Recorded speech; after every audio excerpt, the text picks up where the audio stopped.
Assalamualaikum warahmatullahi wabarakatuh. Alhamdulillah hamdan katsiran thayyiban mubarakan fihi kama yuhibbu rabbuna wa yardah. Asyhadu an la ilaha illallah wahdahu la syarika lah wa asyhadu anna Muhammadan abduhu wa rasuluh. Wassalatu wassalamu ala Rasulillah wa ala alihi wa ashabihi wa man tabi'ahum bi ihsanin ila yaumiddin. Ya ayyuhalladzina amanu taqullaha haqqa tuqatih wa la tamutunna illa wa antum muslimun. I'lamu rahimakumullah fa inna khairal hadithi kitabullah wa khairal hadi hadi Muhammad sallallahu alaihi wasallam. Syarrul umuri muhdatsatuha wa kullu muhdatsatin bid'ah wa kullu bid'atin dhalalah wa kullu dhalalatin finnar.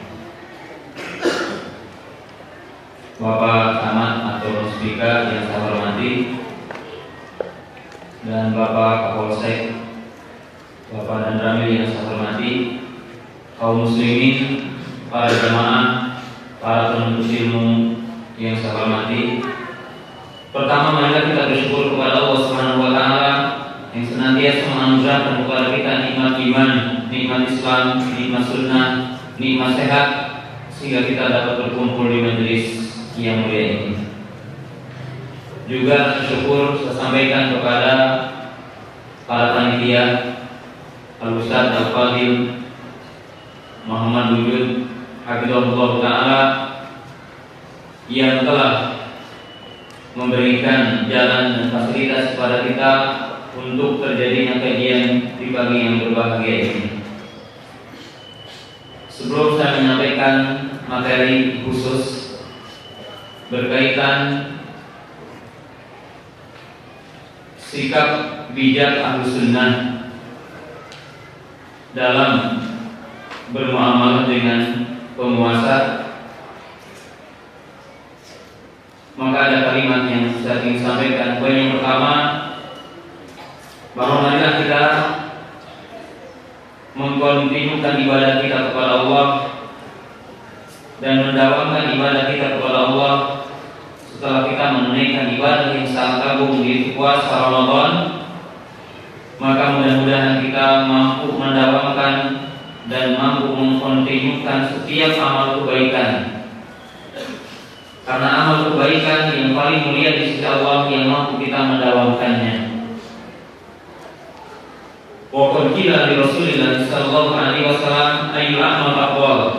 Wa qala Nabi sallallahu alaihi wasallam anwa'u hawa qala. Rasulullah sallallahu alaihi wasallam pernah ditanya, amal apakah yang paling mulia di sisi Allah? Maka Nabi sallallahu alaihi wasallam menjawab, amal yang kita bisa mendawamkannya walaupun amal itu sederhana atau sedikit. Dan di antara amal yang sangat mulia pada bulan Syawal adalah saum Syawal 6 hari. Dalam hadis yang diriwayatkan oleh Imam Muslim dari sahabat Abu Ayyub Al-Ansari, Nabi sallallahu alaihi wasallam bersabda, "Man shoma Ramadhana tsumma atba'ahu sittan min Syawalin faka'annahu siyamu dahar." Barang siapa yang puasa Ramadan dan diikuti 6 hari pada bulan Syawal, maka seperti saum 1 tahun. Dari sisi keutamaannya dan pahala yang Allah Ta'ala akan berikan kepada kita. Judul yang dibahas pada kesempatan pagi hari ini adalah Mu'amalatul Hukam, yaitu sikap seorang muslim bersama pemimpinnya. Ikhwat iman yang dirahmati Allah Ta'ala, penjelasan sikap dan bagaimana sikap yang benar kepada seorang pemimpin itu termasuk aslun min usuli sunnah. Dia adalah merupakan pokok di antara pokok sunnah. Karena tidak ada ulama yang membahas kitab akidah dan membahas kitab sunnah kecuali mereka menjelaskan bagaimana sikap yang benar terhadap seorang penguasa muslim, baik dia adil ataupun dia adalah bersikap zalim. Ikhwati iman yang dirahmati Allah Ta'ala, pembahasan yang kita akan bahas pada kesempatan ini dibagi kepada 3 sisi. Sisi yang pertama, hukum mengangkat imam dan hukum adanya imam dalam satu negara Islam. Yang kedua, kedudukan imam di dalam syariat Islam. Yang ketiga adalah sikap seorang mukmin kepada pemimpin. Hukmu nasbil imam wajibun wa fardun bidilalatil kitabi was sunnati wal ijma' wal aqli sahih. Hukum mengangkat imam, hukum mengangkat pemimpin bagi kaum muslimin adalah wajib dan merupakan kewajiban yang sangat agung. Telah menunjukkan kepada wajibnya Al-Quran, Sunnah, Ijma, dan akal yang sahih. Adapun dalil dari Quran adalah firman Allah Ta'ala yang terdapat dalam surat yang keempat ayat 59. Allah Ta'ala berfirman, Ya ayyuhalladzina amanu atii'ullaha wa atii'ur rasul wa ulil amri minkum. Wahai orang-orang yang beriman, taatlah kamu kepada Allah, taatlah kamu kepada Rasul, dan taatlah kamu kepada pemimpin kamu. Para ulama mengatakan, kalau kita diperintahkan untuk mentaati pemimpin, maka secara otomatis mengangkatnya adalah wajib. Karena tidak mungkin kita diperintahkan mentaati sedangkan pemimpinnya tidak ada dan tidak diangkat. Maka wajib mengangkat pemimpin. Adapun dari hadis adalah mutawatir. Di antara hadis adalah Rasulullah SAW bersabda, Man mata wa laysa fi unuqihi bai'an mata mitatan jahiliyah. Dalam hadis yang sahih Nabi SAW mengatakan, barang siapa yang mati dan dia tidak berbaiat ini kepada pemimpinnya, maka dia mati dalam keadaan jahiliyah. Karena dia mati dalam keadaan menyelisih Islam, dia mati dalam keadaan menyelisih sunnah, dan dia mati dalam keadaan tidak memiliki pemimpin. Dan Rasulullah SAW mengatakan, idza kharaja salah satu bisafari fal amiru ahada. Rasulullah SAW menjelaskan, apabila 3 orang bepergian, maka hendaklah memilih dan mengangkat salah seorang pemimpin di antara mereka. Dan di sini ada yang dinamakan dengan mafhum mukhalafah dan fiqhul aula, yang artinya kalau kita berjalan bertiga wajib ada yang memimpin, apalagi kalau kita punya negara berkumpul kaum muslimin, maka wajib kita memiliki pemimpin.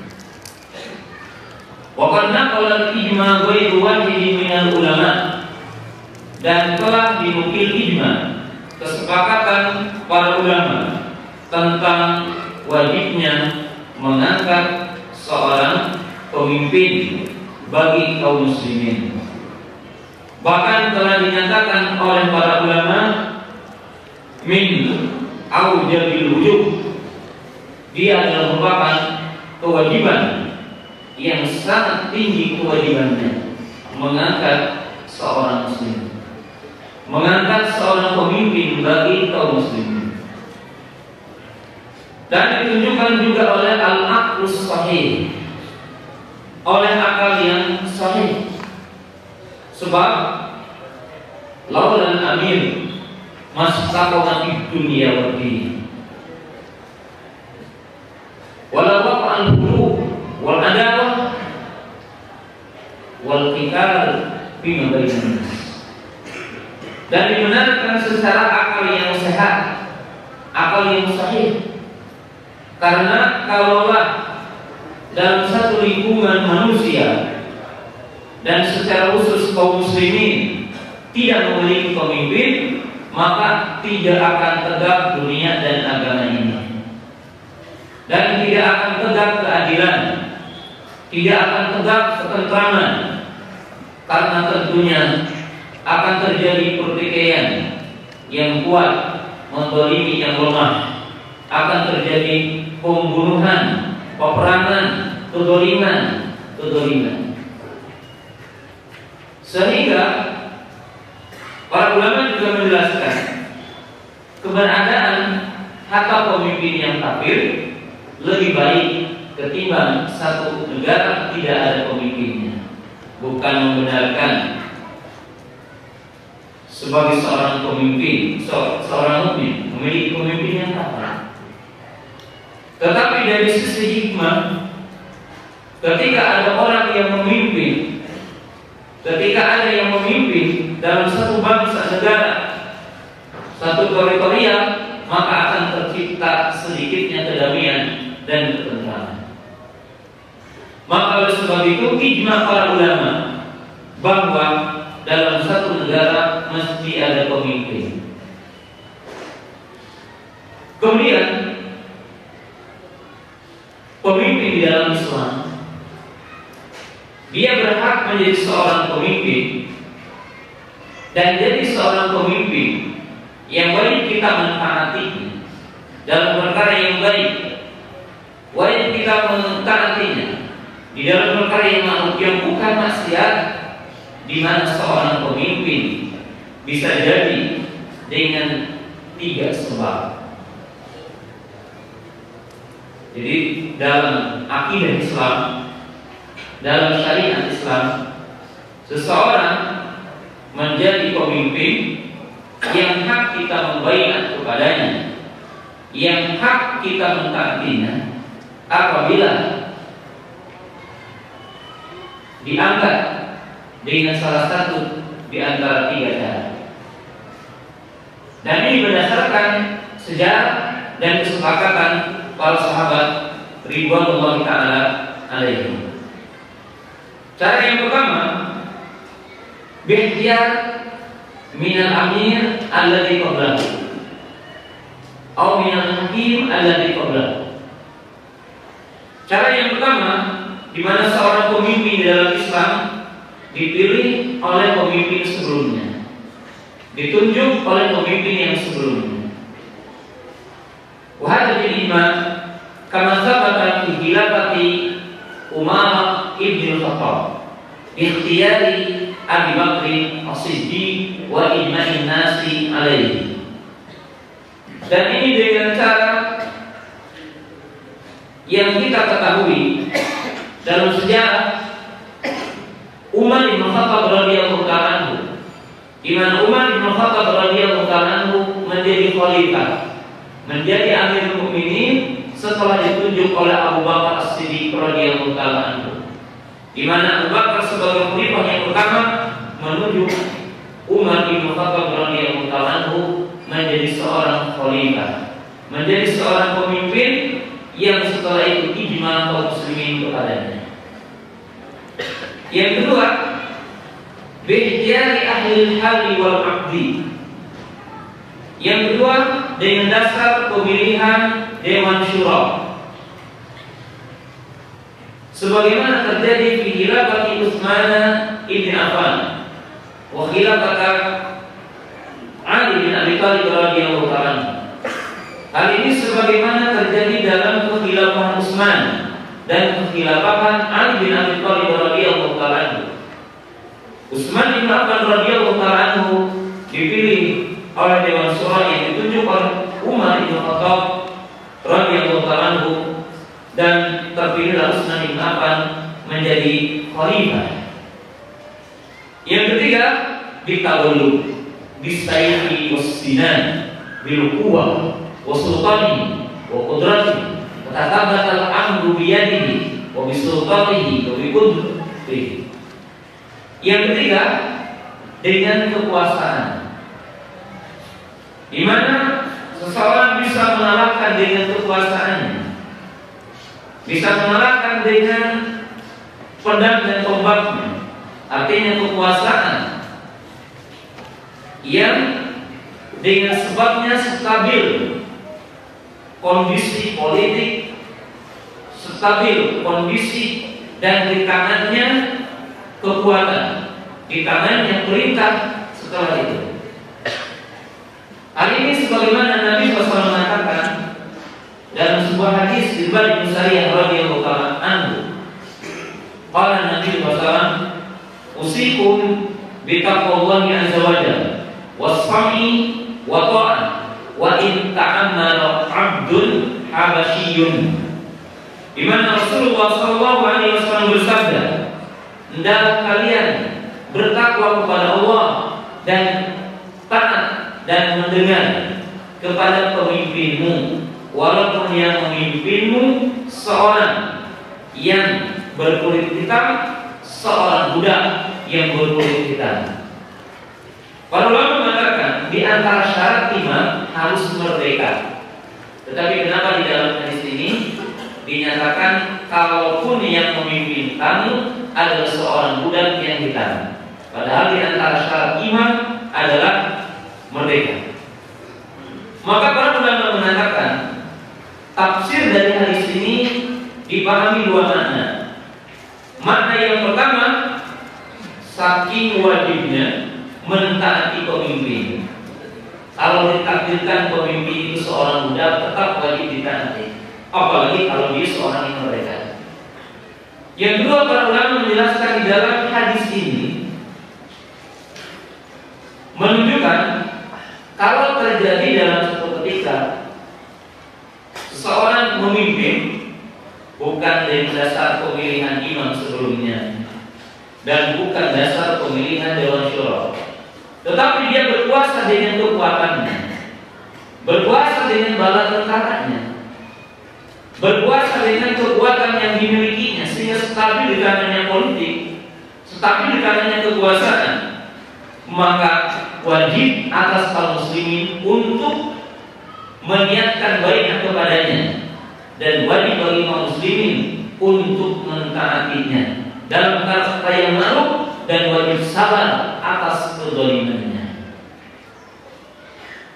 Maka ini adalah kaidah yang ada dalam syariat Islam, dan para ulama telah menjelaskan, dan ini pun wajib kita ketahui dalam syariat Islam. Dalam dinul Islam tidak mengapa berbilangnya negara Islam dan berbilangnya pemimpin-pemimpin kaum muslimin. Karena kaum muslimin setelah runtuhnya kehilafahan, kemudian terbagilah kaum muslimin dalam negara-negara yang terpisah. Setiap negara memiliki pemimpinnya. Setiap pelosok memiliki pemimpinnya. Maka tidak mengapa terjadinya banyaknya pemimpin, dan wajib atas kaum muslimin untuk mentaati pemimpin yang ada di negaranya. Walidhalika qala ulama yasiru fil qirari ta'addudul a'immah ya'khudhu kullu imamin minhum fi qutri hukman imamin akbar. Para ulama mengatakan tidak mengapa dan sah berbilangnya pemimpin, di mana setiap negara, setiap imam memiliki hukum imam dalam negara yang dia kuasai. Karena kata para ulama seperti dinyatakan oleh Imam As-Sunani dan dinyatakan juga oleh Imam Asy-Syaukani, laula hada mastaqama din wa dunya. Sebab kalau tidak seperti ini, maka tidak akan terjadi tegaknya dunia ini. Artinya akan terjadi kehancuran, akan terjadi kerusakan, dan agama pun tidak akan terjaga. Maka oleh sebab itu iman yang dirahmati Allah Ta'ala, setiap muslim yang berada dalam suatu negara yang dia memiliki pemimpin yang muslim, maka wajib atasnya untuk mentaatinya. Dan wajib dia menganggap dia adalah seorang amir, seorang hakim yang dia wajib meniatkan untuk berbaik kepadanya dan meniatkan taat kepadanya. Jadi tidak harus satu iman. Walaupun satu kepemimpinan untuk seluruh kaum muslimin di dunia, maka ini adalah perkara yang akan terjadi akhir zaman dan perkara yang diharapkan oleh setiap muslim, sebagaimana dinyatakan dalam hadis-hadis yang sahih. Ini adalah poin yang pertama. Yang kedua, kita akan bahas kedudukan iman di dalam Islam. Kedudukan iman di dalam Islam adalah sangat tinggi, sangat agung. Dan wajib kita mencatat dalam poin ini, manakala kaum muslimin mengagungkan pemimpinnya, menghormati pemimpinnya, maka bangsa ini akan menjadi bangsa yang besar, akan menjadi bangsa yang mulia.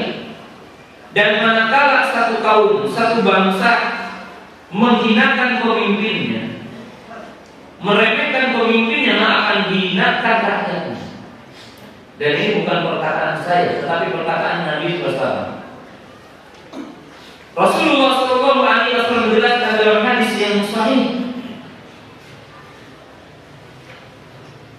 man akramahu akramahullah, wa man ahanahu ahanahullah.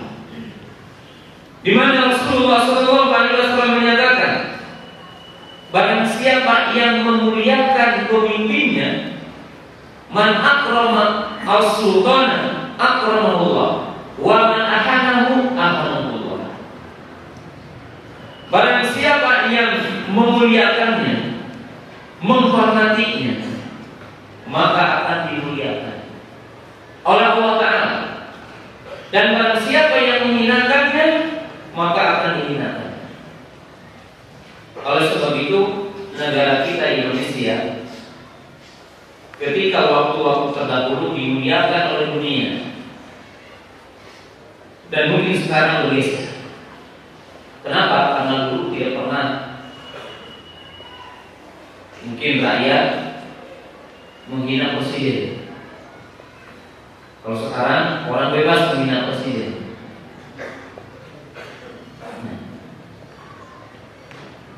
Kedudukan iman di dalam Islam adalah tinggi. Kedudukan pemimpin di dalam Islam adalah tinggi. Dan wajib kita memuliakannya walaupun dia berbuat zalim. Iman yang dirahmati Allah Ta'ala. Apa dalil-dalil yang menunjukkan mulianya iman? Dan kemuliaan iman akan bertambah ketika dia bersikap adil. Dan di antara yang menunjukkan kemuliaannya, lihat di dalam hadis Abu Hurairah radhiyallahu anhu yang diriwayatkan oleh Imam Bukhari dan Muslim, ketika Allah telah menyebutkan 7 kelompok yang akan dinaungi nanti yaumul qiyamah, di alas setir kiamat ketika matahari mendekat 1 mil, maka di antara 7 kelompok itu adalah disebutkan iman yang adil dan disebutkan dalam penyebutan pertama. Kalau disebutkan dalam penyebutan pertama dari 7 kelompok ini, maka menunjukkan iman yang adil adalah merupakan kedudukan yang sangat tinggi di sisi Allah Ta'ala. Maka Nabi Sallallahu Alaihi Wasallam, sab'atun yudhilluhumullahu fi dhillihi yauma la dhilla illa dhilluh. Faminhum al-imanu 'adilun. Rasulullah SAW menjelaskan 7 kelompok yang akan mendapatkan naungan ketika matahari mendekat 1 mil, dan setiap orang akan berkeringat sesuai dengan amalnya. Dikecualikan 7 kelompok yang akan mendapatkan naungan ketika dikumpulkan kita semua dalam keadaan telanjang, tidak digital, tidak memakai sandal. Maka Nabi sallallahu alaihi wasallam yusyarun nasi yaumal qiyamati kufatan uratan ghurla wa taqush syamsu qadra milin wa ya'rifun nasu bi qadri amalihi wa minhum man ya'rifu ala ka'bayhi wa minhum man ya'rifu ala rukbatayhi wa minhum man ya'rifu ala ikwayhi wa minhum man ya'rifu ala fi wa minhum man yuljimu bil jama. Nabi SAW mengatakan manusia akan dikumpulkan di padang mahsyar dalam keadaan telanjang, tidak dihitan, tidak memakai sandal, tidak ada bangunan, tidak ada pepohonan, terbentang luas, matahari mendekat 1 mil. Dan setiap orang akan berkeringat sesuai dengan amalnya.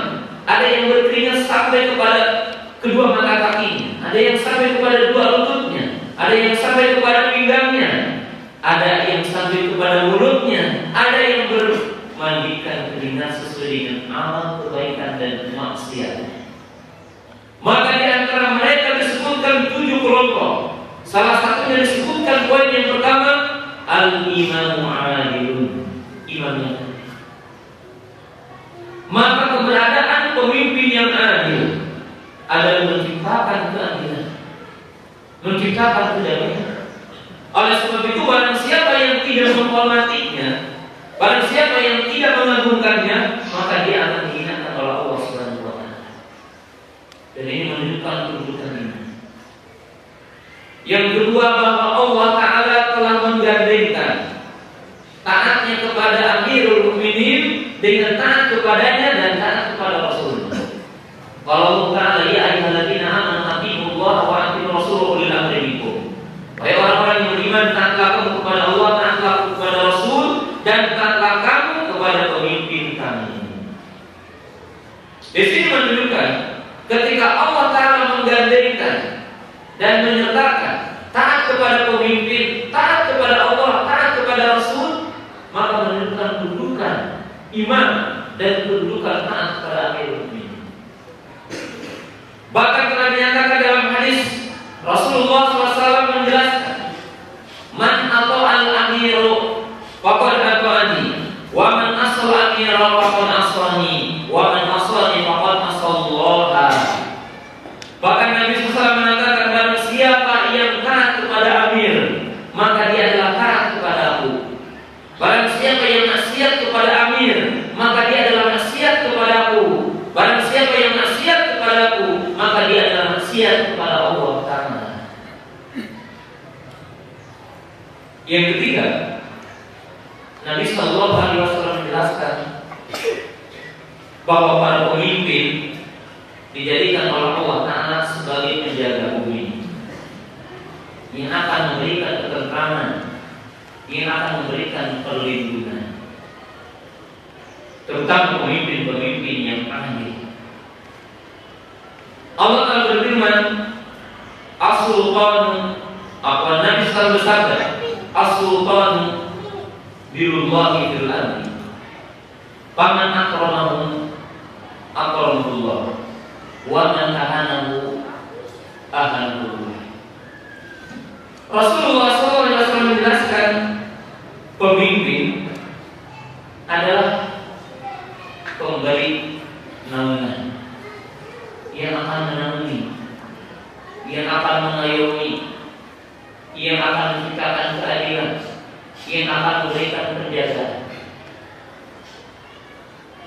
Coba aja sekarang, tadi kalau disebutkan 2 kampung yang terjadi huru-hara, 2 keluarga yang terjadi huru-hara, 2 kelompok terjadi huru-hara, tidak ada pemimpin. Siapa yang akan menghakiminya? Siapa yang akan mendamaikan? Siapa yang akan menciptakan ketentraman? pertikaian karena perdagangan. Sekarang orang terjadi pertikaian karena perselingkuhan, apa-apa saja.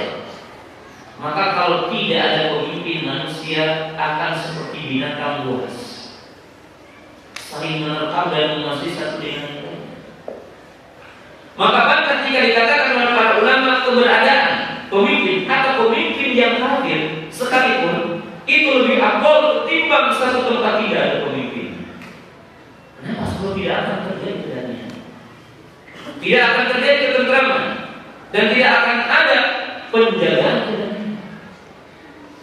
Maka ketika kita memiliki pemimpin yang zalim, kita perlu diperintahkan untuk sabar. Ketika kita masih memiliki pemimpin yang muslim dan masih menunaikan sholat, walaupun melakukan kezaliman, kita diperintahkan sabar. Sebab keberadaan pemimpin lebih baik ketimbang tidak ada. Dan kita diperintahkan untuk tetap sabar dan tetap menghormati. Kemudian yang keempat, Nabi Sallallahu Alaihi Wasallam dan para ulama menjelaskan melarang kita mencela pemimpin.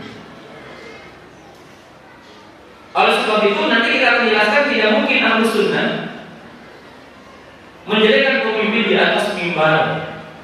Dan ini bukan hak seorang muslim. Karena tingginya kedudukan imam, karena punya kehormatan di dalam agama ini, maka Nabi SAW melarang mencela pemimpin. Dan para sahabat sepakat mengatakan seperti dikatakan oleh Anas bin Malik, nahana kubarauna min ashabi Rasulillah. Faqalu la asubbu umara'akum. Berkata Anas bin Malik radhiyallahu ta'ala anhu, telah melarang kami pembesar-pembesar kami dari para sahabat. Mereka berkata, janganlah kalian mencela, mencaci, menggunjing, menggibah para pemimpin kalian. Di atas mimbar mengungkap kejelekannya. Kenapa iman yang dirahmati Allah Ta'ala? Sebab lisan yang baik akan menciptakan kedamaian.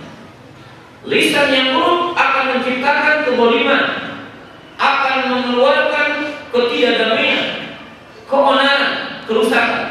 Walidha qala Nabi SAW, man kana yu'minu billah falyaqul khairan aw liyasmut. Barang siapa yang beriman kepada Allah, maka berkatalah baik atau diam. Tidak boleh kita mencela, mencaci. Kenapa? Karena kedudukan, karena keagungannya, karena kemuliaan kedudukan iman dalam syariat Islam. Kemudian yang kelima, ibadah iman yang dirahmati Allah Subhanahu wa Ta'ala yang menunjukkan kedudukan iman dan kemuliaan iman. Di mana kita memahami dalam setiap syariat Islam itu tidak bisa tegak kecuali adanya iman. Dan ini menunjukkan juga hakikat kemuliaan Islam. Kita tahu Islam itu ada hukum qisas, hukum rajam, hukum pengentanan di antaranya. Bayangkan kalau hukum qisas dilakukan oleh ketua DKM umpamanya, atau dilakukan oleh ketua organisasi, atau dilakukan oleh setiap orang, maka akan terjadi kerusakan. Mungkin sekedar orang menuduh kesimpulan membunuh, tiba-tiba pada dibunuh. Tapi ketika ada kode, ketika ada amirul mukminin, maka dipimpin dengan jelas. Ranjang, orang dituduh berzina, tiba-tiba diranjang, tiba-tiba diderang 100 kali. Tidak sembarangan, harus ada saksi. Bagaimana saksinya? Ketika ada kode, atas perintah Allah. Kemudian orang mencuri, tidak sembarangan ditegakkan potong tangan. Di mana dia mencurinya, berapa dia mencurinya. Maka dalam syariat Islam tidak akan terjadi mencuri setangga pisang di penjara atau dipotong tangan. Karena ada syarat apa? Mencuri rukun dinar 1/4 dinar. Tidak setiap mencuri dipotong tangan. Nah, kalau sekarang tidak ada imam, maka akan terjadi keonaran, akan terjadi berbagai bentuk kezaliman. Sholat berjamaah, Idul Fitri, Idul Adha. Maka ketika bersama Amirul Mukminin terjadi kesatuan, terjadi kebersamaan. Dan ini pun yang saya akan sebutkan nanti dalam poin. Jadi di sini iman yang dirahmati Allah Subhanahu wa taala. Syariat Islam telah menunjukkan keagungan iman. Dan di antara yang menunjukkan keagungan iman sebagaimana telah dijelaskan oleh para ulama bahwa Allah Ta'ala telah memberikan pahala yang sangat agung kepada setiap pemimpin yang hadir. Bahkan dalam kisah yang sahih, ketika para ulama berbeda pendapat tentang hukum mana yang mulia, menjadi muadzin atau menjadi imam sholat maksudnya. Maka kata Umar bin Khattab radhiyallahu anhu, kalaulah aku tidak melihat maslahat dan kemuliaan yang ada pada pemimpinan dan keberadaan pemimpin, maka aku akan menjadi seorang muadzin.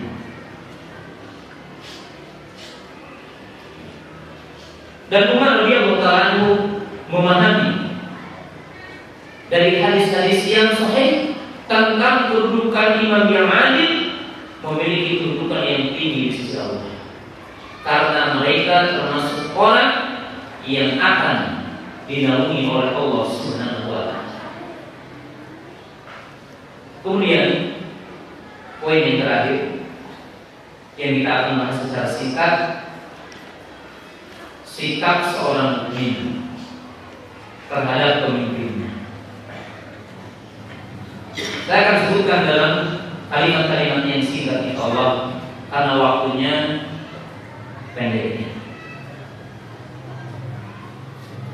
Di antara hal yang penting yang merupakan hak rakyat kepada pemimpin, kepada penguasanya adalah niatul baik.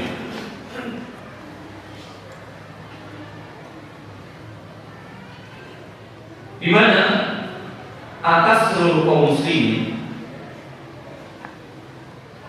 meyakini wajibnya baik dan meyakini wajibnya meniatkan baik. Para ulama mengatakan sebagaimana dinyatakan oleh Imam Al-Barbahari rahimahullah ta'ala, beliau mengatakan man wala khilafata bi ijma'in nas alaihi wa ridham fa huwa amirul mu'minin la yahilu li ahadin an yabita laylan wa la yara an laysa alaihi imamun birran kana aw fajran. Berkata Imam Al-Barbahari rahimahullah ta'ala, barang siapa yang berpuasa dengan atas kepemimpinan kaum muslimin dan atas keriduan kaum muslimin, maka tidak halal bagi seseorang yang telah mendengar dan melihat untuk bermalam lalu dia tidak meyakini dia sebagai imamnya dan tidak meniatkan baiat kepadanya. Dan baiat kepada imam tidak disyaratkan seluruh kaum muslimin harus sokko. Jadi perlu diperhatikan juga bahwa niat baiat kepada imam dan melakukan baiat kepada imam tidak disyaratkan bahwa seluruh kaum muslimin harus berjabat tangan dengan imam. Dan ini cukup oleh ahlul hal wal aqd atau para pengusaha.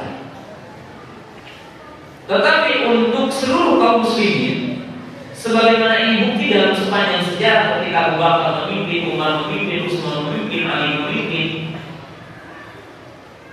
Al-Hasan bin Ali memimpin, Muawiyah memimpin, Yazid bin Muawiyah memimpin, dan seluruh pemimpin kaum muslimin dalam sepanjang sejarah, maka tidak disebutkan dalam sejarah bahwa setiap orang berbaiat kepada imam dengan perjabatan.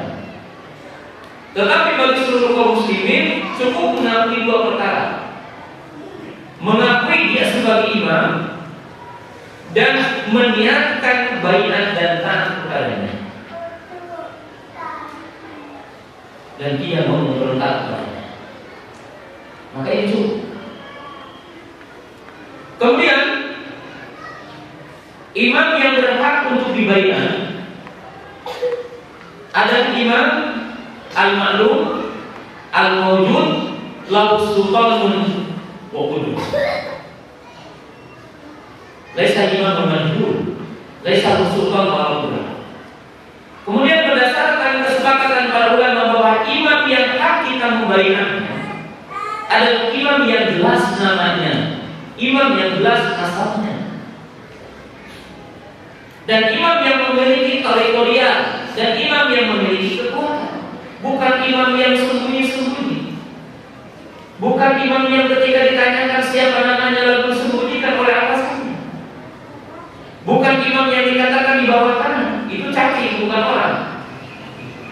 Tapi imam yang hak kita untuk mentaatinya, yang kita membaiat kepadanya, imamul maklum, imam yang jelas namanya, imam yang punya teritorial, imam yang punya de facto de jure-nya, imam yang punya kekuatan, yang punya bala tentara, yang stabil di tangannya politik, bukan imam yang tidak dikenal, dan bukan imam organisasi, bukan imam kelompok tertentu, tetapi yang dinamakan adalah Amirul Mukminin.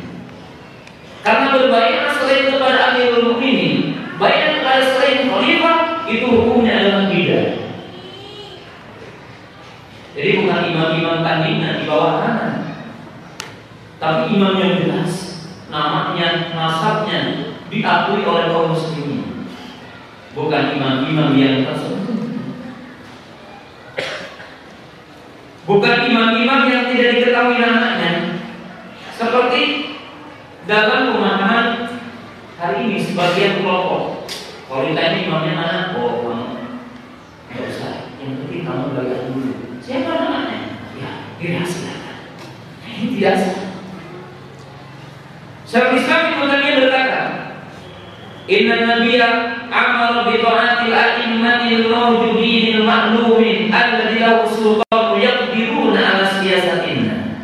Fala ta'ata ma'dum wala majhul wala man laysa lahu sultanun wala qudratu 'ala syai'in aslan." Berkata Syaikhul Islam Ibnu Taimiyah rahimahullahu taala, sesungguhnya Nabi sallallahu alaihi wasallam memerintahkan untuk mentaati para pemimpin yang ada, jelas baginya kekuasaan, kekuatan, mampu mengendalikan politik stabil, dan dia berkuasa kepada manusia dengan kekuasaan. Bukan kepada pemimpin-pemimpin yang tidak ada, yang tidak dikenal dan tidak memiliki kekuasaan apapun. Ini tidak sah baiat kepada seperti ini. Jadi tidak sah baiat kepada seperti ini. Baiat yang sah, ketaatan yang sah adalah ketaatan kepada imam yang jelas, punya kekuatan, punya kekuasaan, di tangannya stabil politik. Dan ini jelas, sehingga antum semua tidak tertipu dengan ajakan-ajakan untuk berbaikat dan ajakan-ajakan untuk mentaati kelompok-kelompok pemimpin-pemimpin yang tidak jelas namanya. Pemimpin-pemimpin yang tersembunyi, pemimpin-pemimpin yang tidak ada juntrungnya, tapi pemimpin yang jelas. Sebab di tangannya kekuasaan dan akan terjadi kestabilan. Maka ini adalah poin. Poin yang kedua, di antara kewajiban kita sebagai seorang muslim atau muslimah mentaati fil ma'ruf wa in kana fajiran. Yang kedua, bahwa bagi seluruh kaum muslimin diperintahkan untuk mentaatinya dalam perkara yang ma'ruf, dalam perkara taat kepada Allah yang bukan maksiat kepada Allah, walaupun ditakdirkan pemimpin kita adalah seorang yang zalim. Selama dia mukmin, selama dia menunaikan sholat, maka wajib atas kita untuk mentaatinya. Hal ini berdasarkan firman Allah Ta'ala yang tadi, ya ayyuhalladzina amanu atiiullaha wa atiiur rasul wa ulil amri minkum. Karena Allah Ta'ala telah memerintahkan kepada kita untuk mentaati para pemimpin kita, orang-orang yang memimpin kita. Kemudian Nabi Sallallahu Alaihi Wasallam menjelaskan kepada kita dalam hadis-hadis yang sahih. Qala dalam hadis Abu Hurairah, al-mar'il muslim as-sam wa ta'ah bima ahaba wa kari ila an yumara bi maksiatin fa in umira bi maksiatin fala sam'a wa la ta'ah. Atas seluruh kaum muslimin mendengar dan taat, baik dia senang atau tidak senang, kecuali kalau dia memerintahkan yang maksiat. Maka apabila memerintahkan yang maksiat, maka tidak ada taat dalam kemaksiatan. Dan dalam kaidah yang kedua, pemimpin yang ditaati tidak hanya pemimpin yang adil. Ini wajib dicatat. Sebab kalau yang ditaati hanya pemimpin yang adil, maka ini bukan pemahaman ahli sunnah, dan ini bukan pemahaman muslim yang benar, tetapi adalah pemahaman khawarij atau mu'tazilah. Sebab hanya orang-orang khawarij yang dikatakan oleh Nabi SAW akan melesat dari agama bagaikan melesat anak panah dari musuhnya, yang mereka mensyaratkan pemimpin yang ditaati pemimpin yang tidak ada kesalahannya, pemimpin yang soleh saja. Jadi pemimpin itu tidak boleh salah, pemimpin itu tidak boleh keliru. Kalau keliru atau salah tidak ditaati. Tetapi Ahlussunnah berdasarkan perintah Nabi SAW, hatta pemimpin kita itu boleh apabila memerintahkan kebaikan dan wajib kita mentaatinya, wajib kita ada di belakangnya tetap. Walaupun tentunya kita akan paham pada poin berikutnya, kita menasihatinya bahwa kita dimintakan taat seandainya dia pun boleh. Dalam hadis yang lain Nabi SAW mengatakan, alaika as-sam'a wa ta'ah fi usrika wa yusrika wa mansyika wa ahtarin alaika.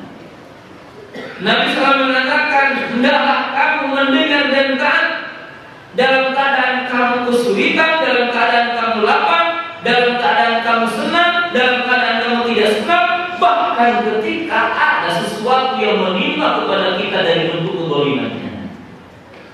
Walaupun kita terzalimi, harta kita diambil, kita dizalimi, bahkan kita didera oleh pemimpin kita yang zalim, maka kita wajib tetap taat.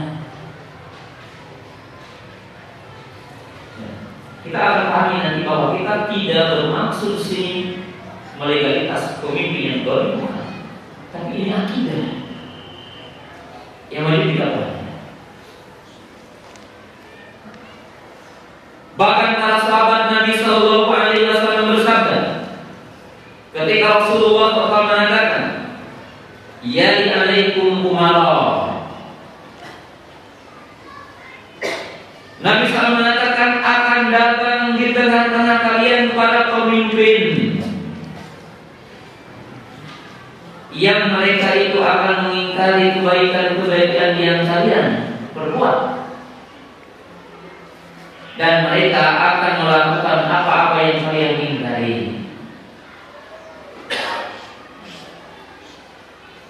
Lalu para sahabat bersabda, apalan nuqatiluhum, apalan nunabiluhum, apakah boleh kami memerangi mereka, memberontak kepada mereka? Maka Nabi SAW mengatakan, isbiru, sabar, berikan sabar, dan kita tetap diberitakan sampai membuatnya.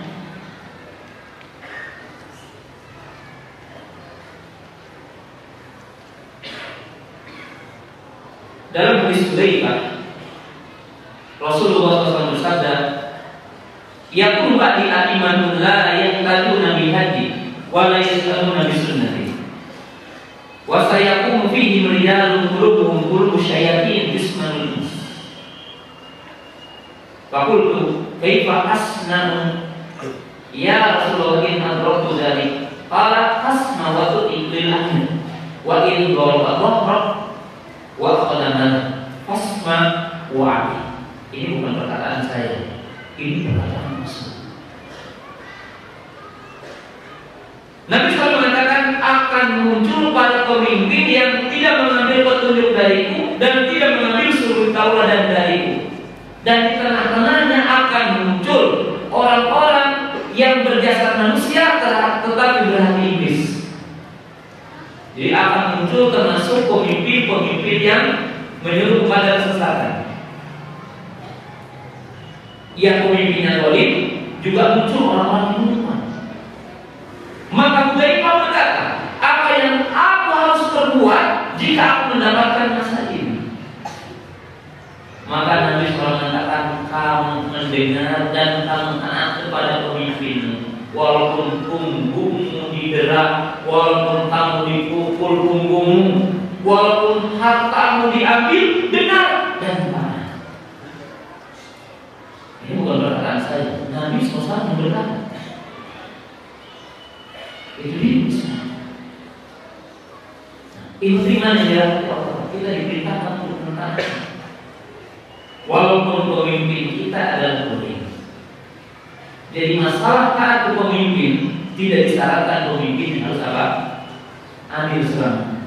Walaupun dia zalim, tetap kita wajib mentaatinya. Yang ketiga,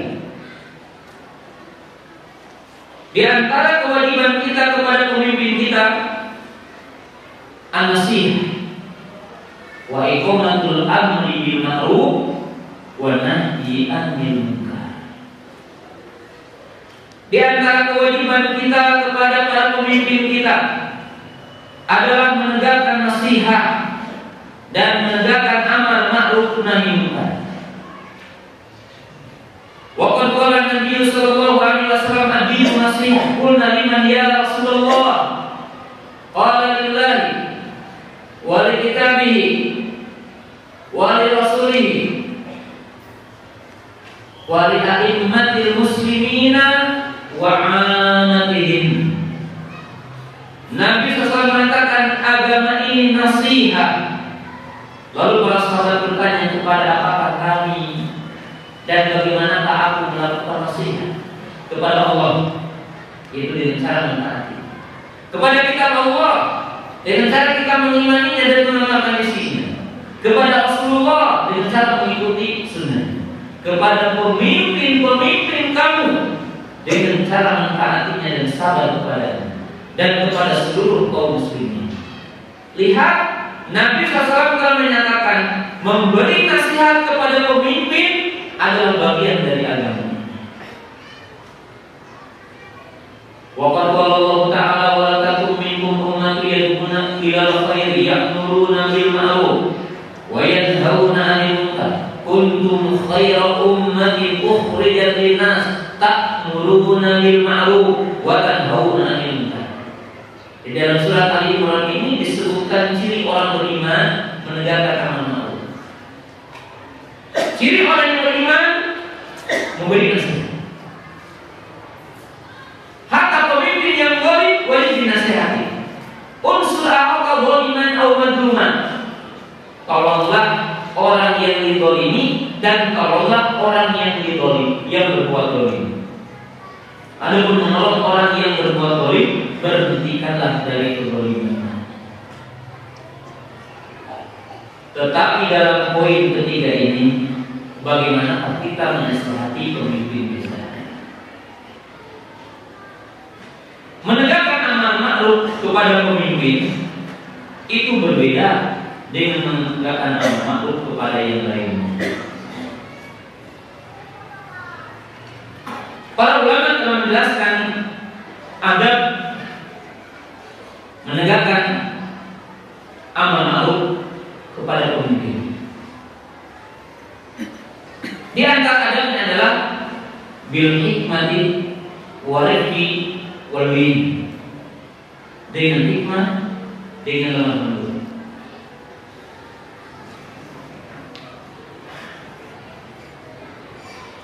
Yang kedua, bismiri dunal alamin, dengan secara kasihan, tidak terang-terangan. Kita jelaskan dua perkara ini. Jika seandainya kita menghadapi pemimpin yang zalim dan kita berada di tengah pemimpin yang zalim, maka haram atas kaum muslimin menegakkan amar ma'ruf dengan kekerasan. Menegakkan amar ma'ruf dengan kekerasan, dan haram atas kaum muslimin untuk menyebutkan kejelekan pemimpinnya di atas mimbar. Tetapi atas kaum muslimin dilarang dengan cara lemah lembut dan dengan cara rahasia. Dan ini apa yang dilakukan oleh para ulama ridwanullahi ta'ala alaihim.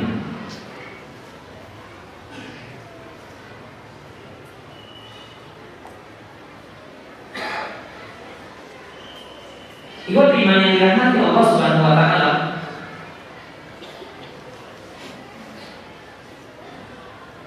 para ulama telah menjelaskan barang siapa yang duduk di atas mimbar, berbicara di atas mimbar, lalu yuhayyidun nas, jadi membuat gejolak manusia dengan menyebutkan kejelekan pemimpinnya, dengan menyebutkan kekurangan pemimpinnya, fa'lam annahu sahibul hawa, maka ketahuilah bahwa orang itu pengikut hawa nafsu.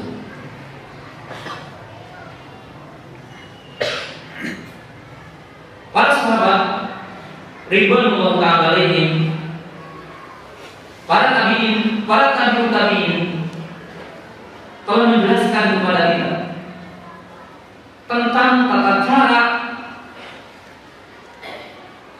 memberi nasihat. Imam Ibnu Muflih telah menyebutkan dalam kitab Adab Syar'i,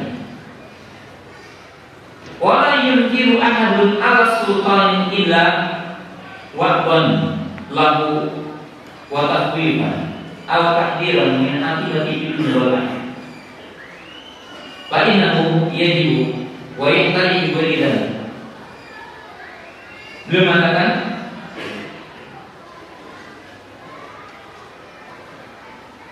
tidak boleh seseorang mengingkari pemimpinnya kecuali dengan menghibur. memberikan kata-kata, dan tidak dengan cara pembahasan, tidak dengan cara perang-perang,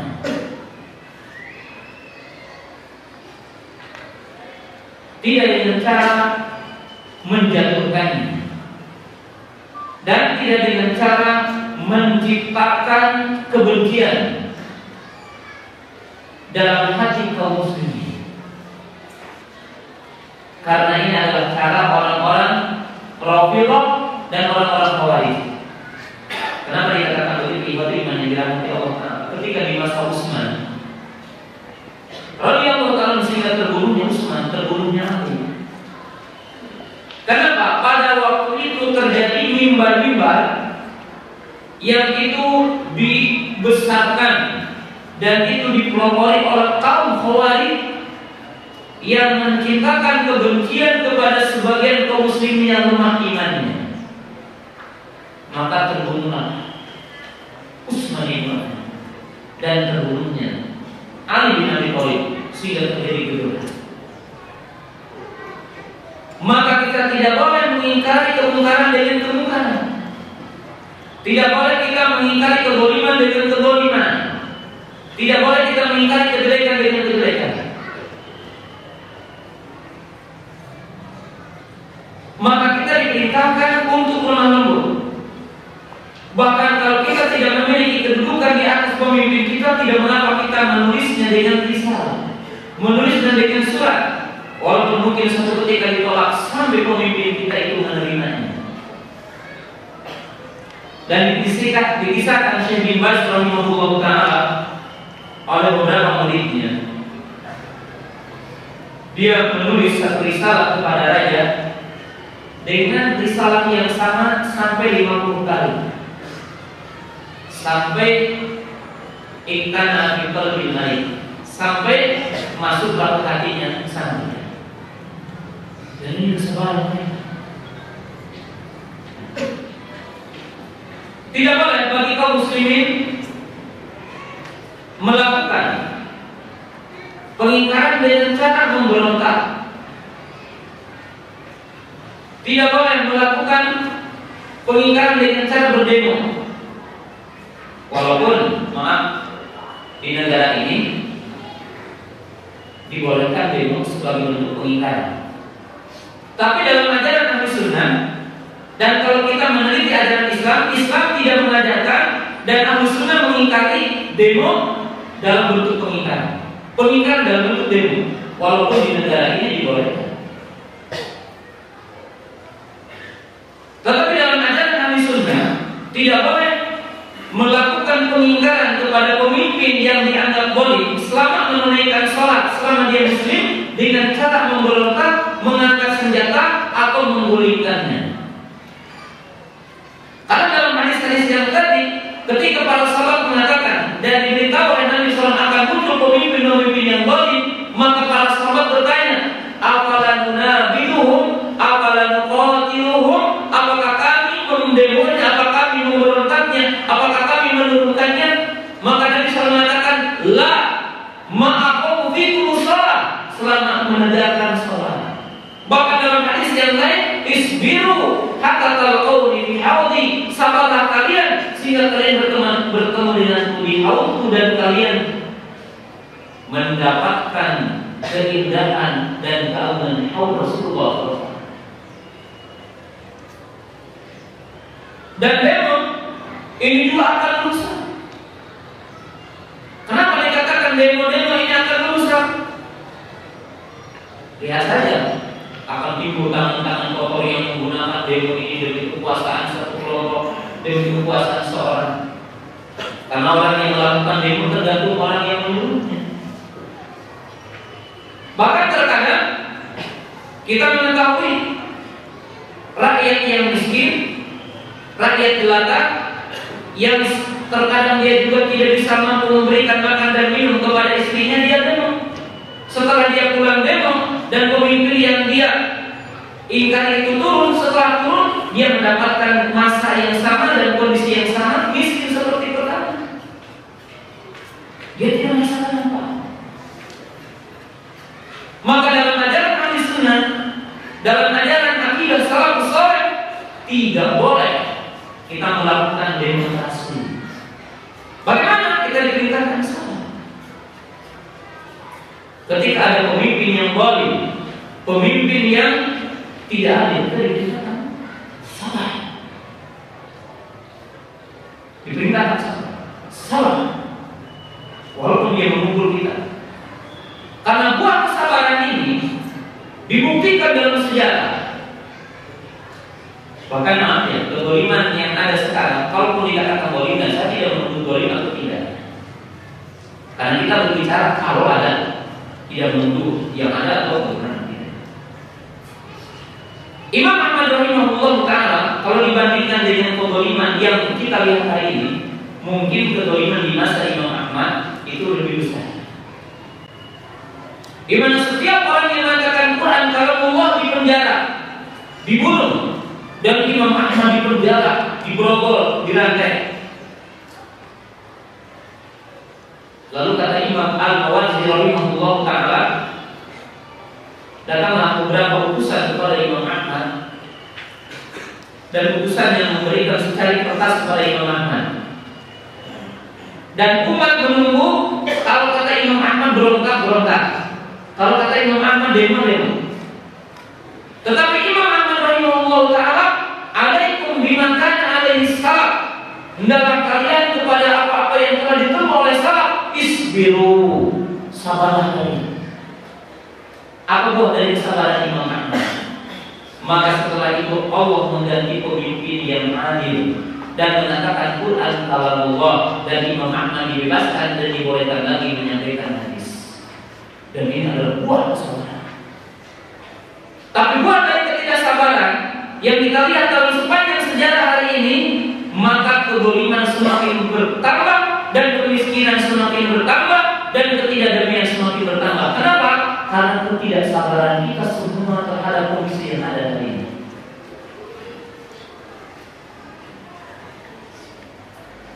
Lihat apa yang kita lihat di Mesir, apa yang kita lihat di Yaman, apa yang kita lihat di Libya, dan di seluruh penjuru dunia Islam.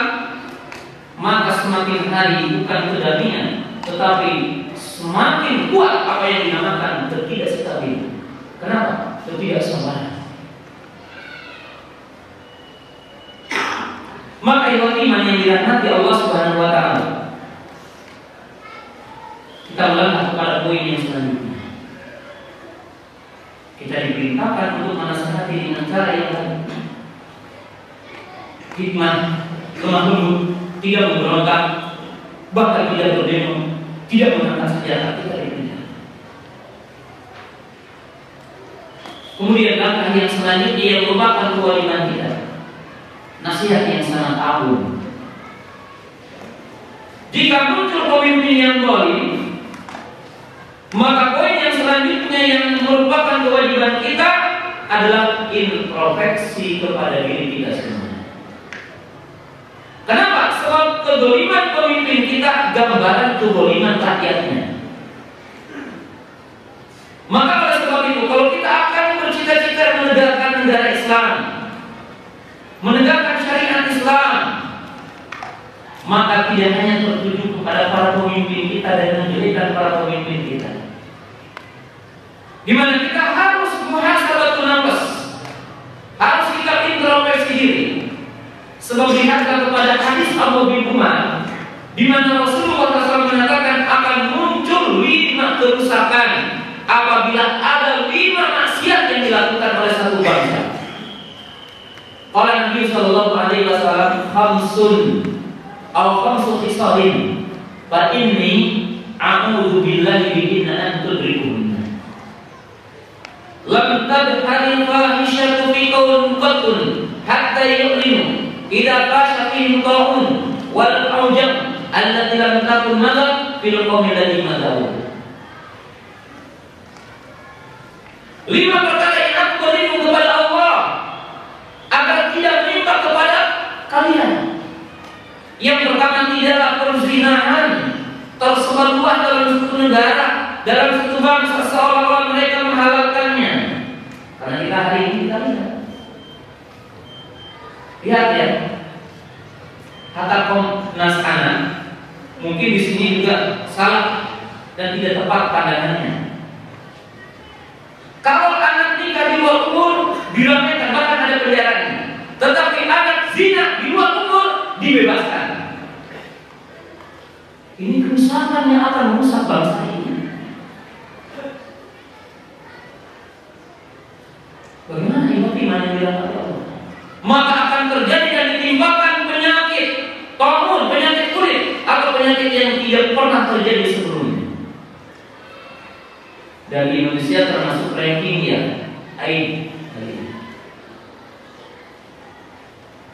Dan tidaklah satu kaum walam yanqusu al-mikyala wal mizana ila uhidu bisidati was ila uhidu bisinina wasidatil mamunati wa jurasullani, dan tidaklah satu kaum mengurangi timbangan dan takaran kecuali Allah Ta'ala akan melimpahkan kemarau yang panjang, kesulitan hidup, dan dipimpinnya oleh pemimpin-pemimpin yang zalim. Lihat dalam hadis ini, dalam fakta yang kedua, Nabi SAW mengatakan, apabila kita berdagang, berjual beli, banyak sumpah palsu, banyak bohong, mengurangi takaran, mengurangi timbangan, mengurangi meteran, maka Allah Ta'ala akan menguji kita dengan kemarau yang panjang, akan menguji kita dengan kesempitan hidup, dan akan menguji kita dengan pemimpin-pemimpin yang zalim.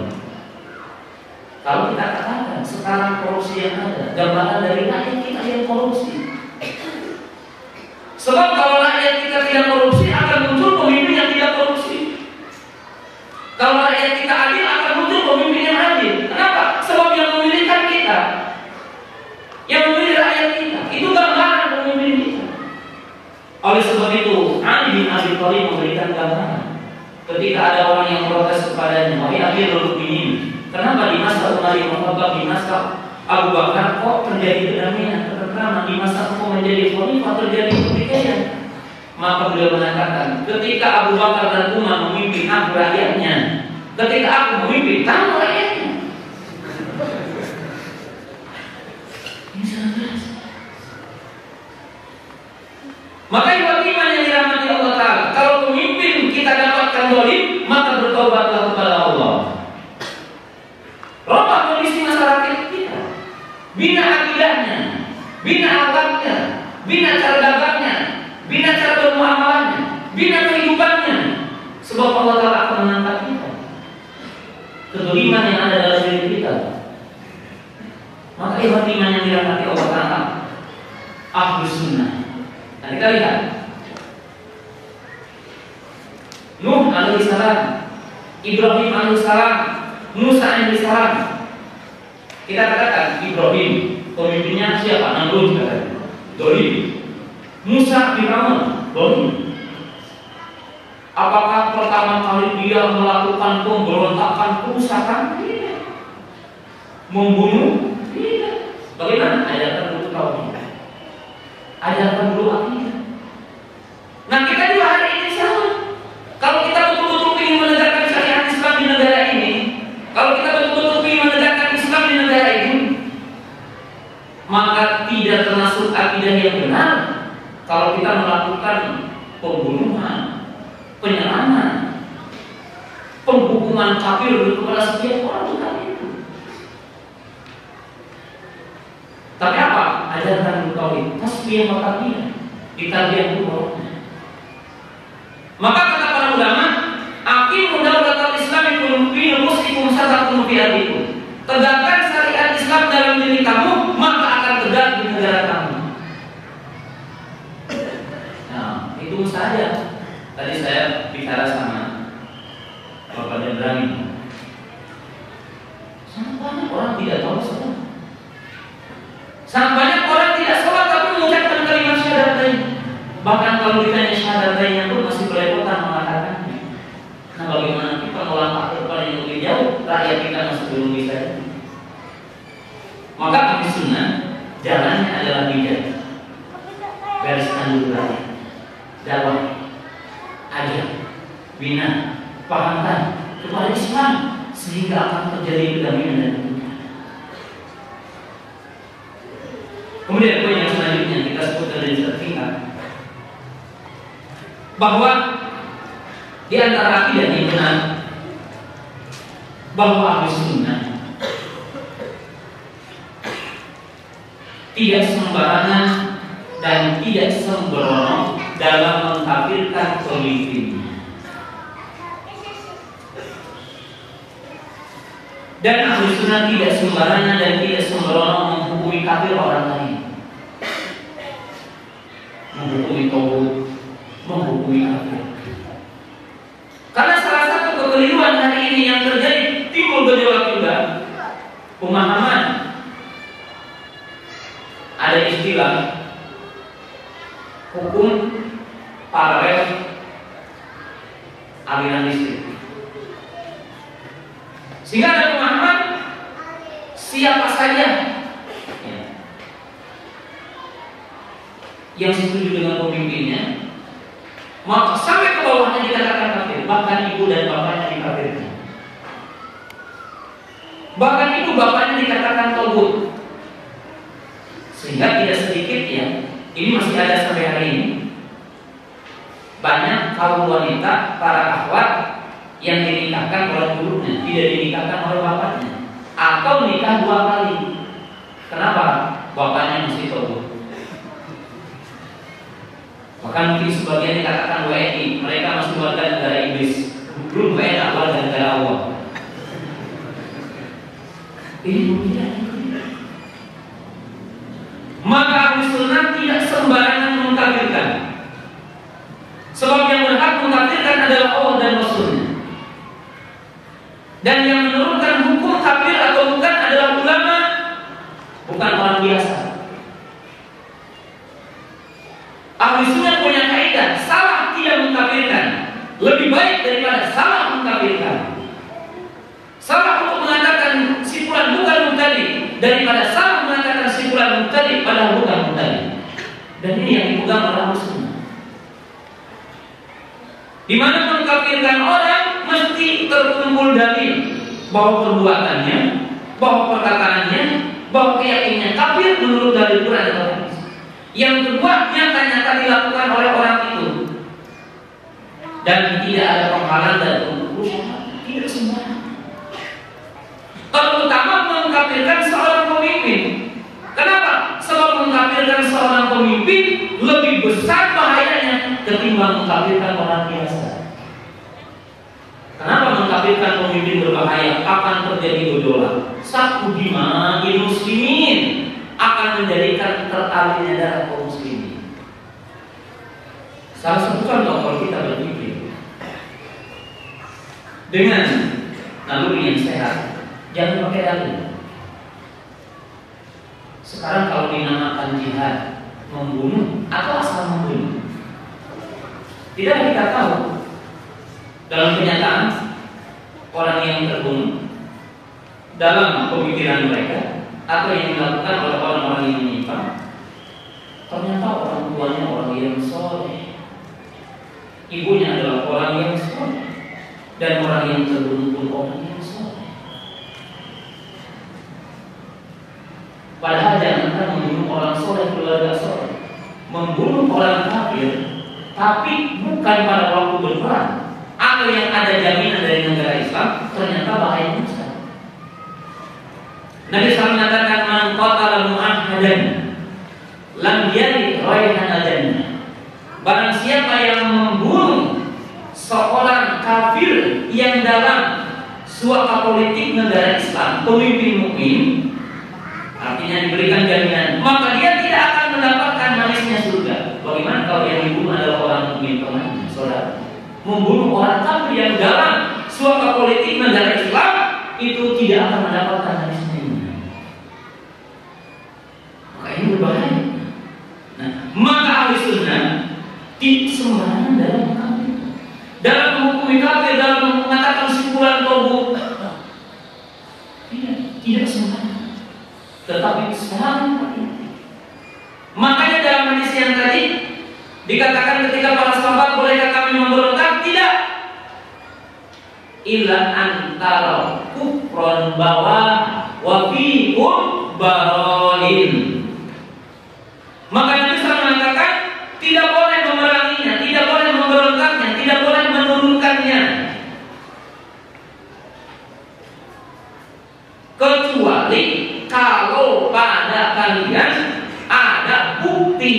bahwa dia adalah kafir. Harus ada bukti, harus berkumpul padanya dalil, syarat, tidak sembarangan.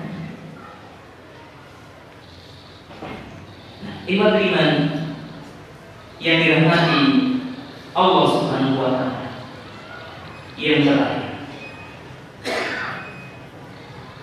di antara kewajiban kita kepada pemimpin kita, hatta pemimpin kita itu adalah zalim, adalah mendoakan mereka dengan baik. Didoakan dengan baik. Oleh sebab itu para ulama mengatakan, idza ra'aita rajulan yad'u 'alal amiri fa'lam annahu sahibul hawa. Kalau kamu mendengar atau melihat seseorang mendoakan jelek kepada pemimpinnya, maka ketahuilah dia adalah pengikut hawa nafsu.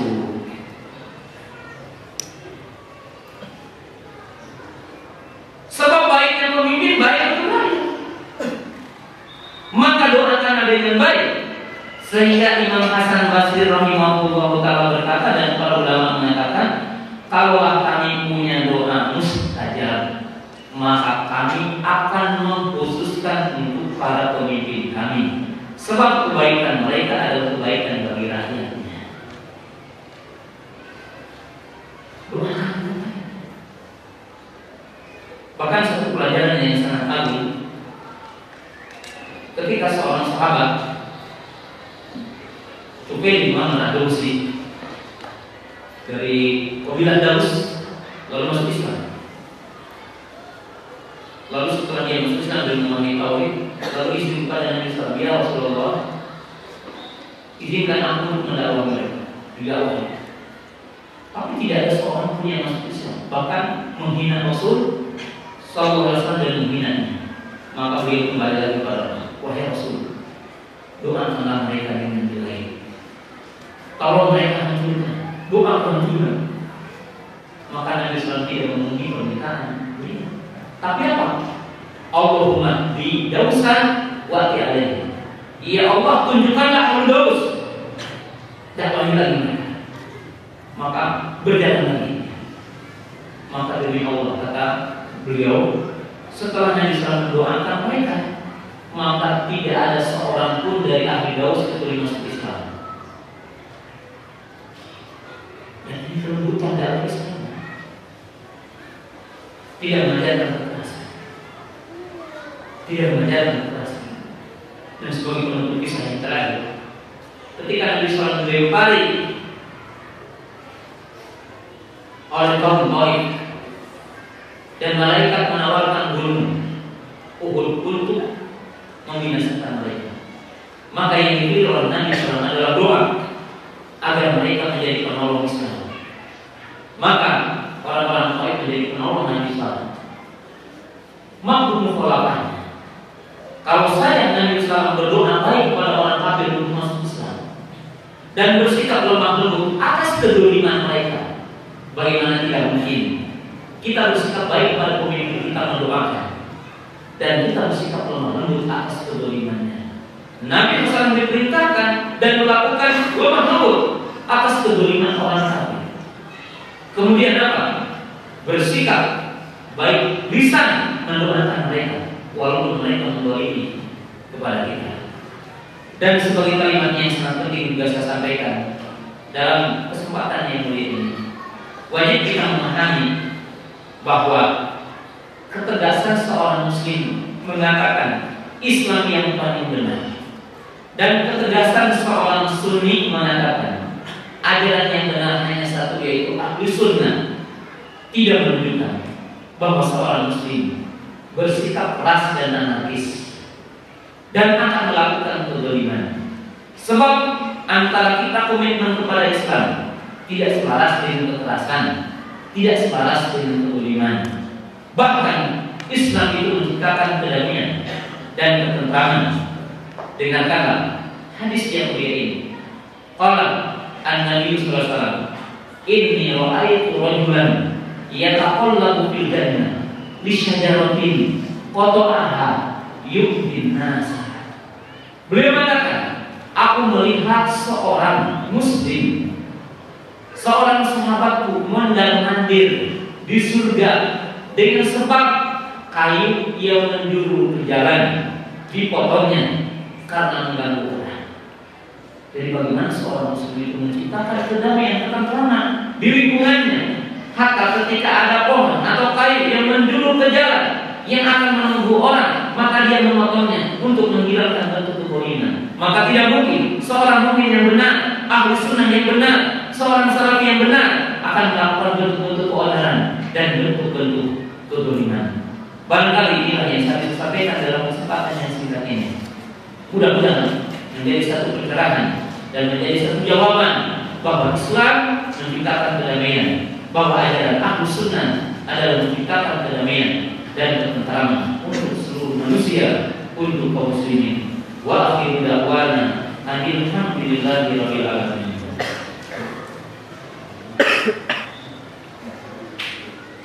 Ikhwati iman yang berbahagia, barangkali cukup sampai di sini, tidak ada pertanyaan.